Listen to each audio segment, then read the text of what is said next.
Good morning, everybody. June 1st. Some people don't understand the promises they're making when they make them, I said. Right, of course, but you keep the promise anyway.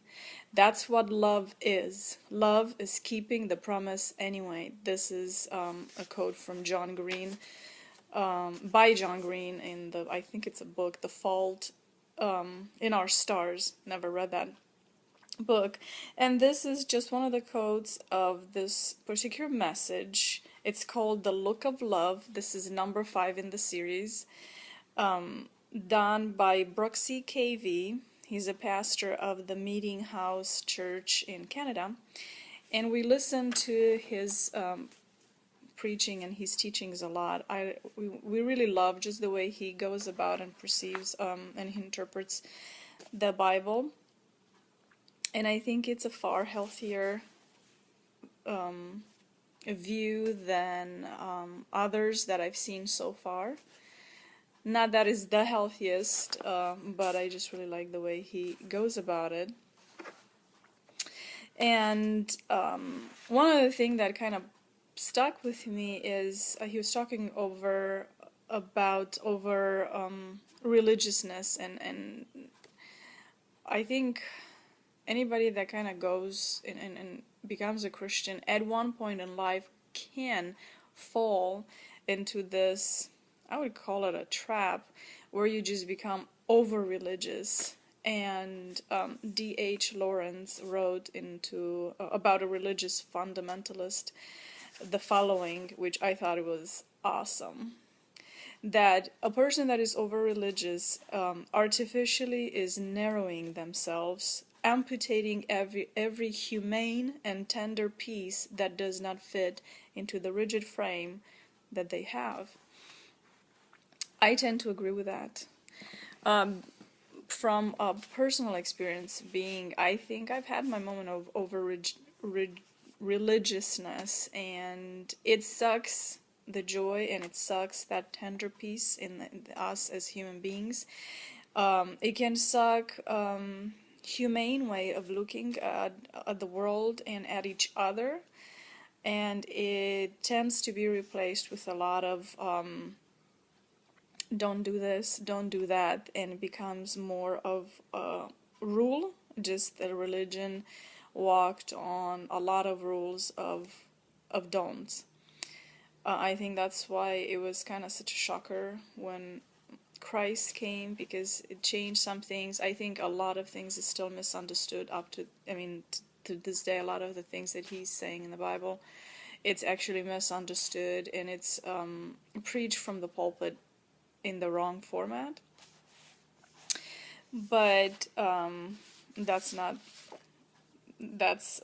besides the point of what I'm trying to do. And he was talking about faithfulness and faith, and it's pretty much in the original language is pretty much the same thing. It meant the same thing, but through the translation it started to kind of become a little bit different. And really, if you have faith, then you are faithful, and then if you're faithful, it's based on faith too. And the way he was saying is faith is an act of trust. And that does not mean that we don't doubt, or we don't have questions, or it does not mean that we understand everything. It still means that you have faith in something. We all have faith.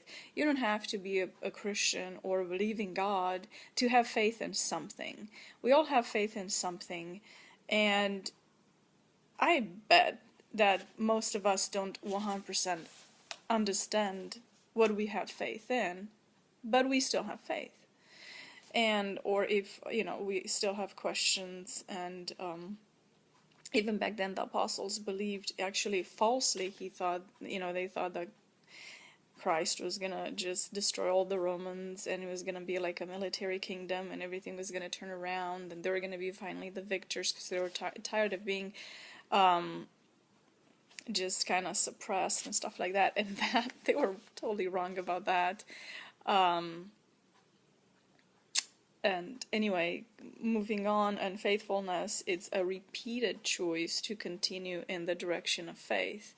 And keep in mind, it does not mean we know everything, we have all the answers. One thing that I liked, that I got out of it, and maybe once you watch it, maybe you were thinking, what? How did you get that out of it? But I totally got out of this is the following. A lot of times it's easy to, because we question some things, and because we don't understand some things, and because we have doubt in certain areas, we can get trapped in that and stop walking towards what we believe. And then if we continue in the doubt, and if we focus in the doubt, we actually become, we turn away, we become where we don't believe it anymore, whatever we were believing. So I noticed that that's true for me too, of in the past, maybe even now, and I'm just not even aware of, I don't know, but it's easy to, for me to feel like if I had questioned my faith, if I didn't understand certain things, if things didn't turn the way I thought they were supposed to turn, then something was wrong the way I perceived. I just always felt like I was in the fault, I was in the wrong position, and I doubted my salvation, or I doubted my relationship with the one that I chose to follow, which is God. And this made me understand that that's not so. We mess up a lot, and yet God is still there, besides us, and with us through the process. He does try to help us to avoid certain messes, but it depends. It's totally up to us if we're going to pay attention or not, listen or not. I'm going to wrap it up here. I highly, highly recommend for you guys, anybody that wants to understand a little bit more of what I just talked, because this is just a very poor way of explaining of what Bruxy really is portraying, and it's awesome. I love the teaching. Again, Bruxy Covey, The Meeting House. So that's it for today. I hope you guys have a great day.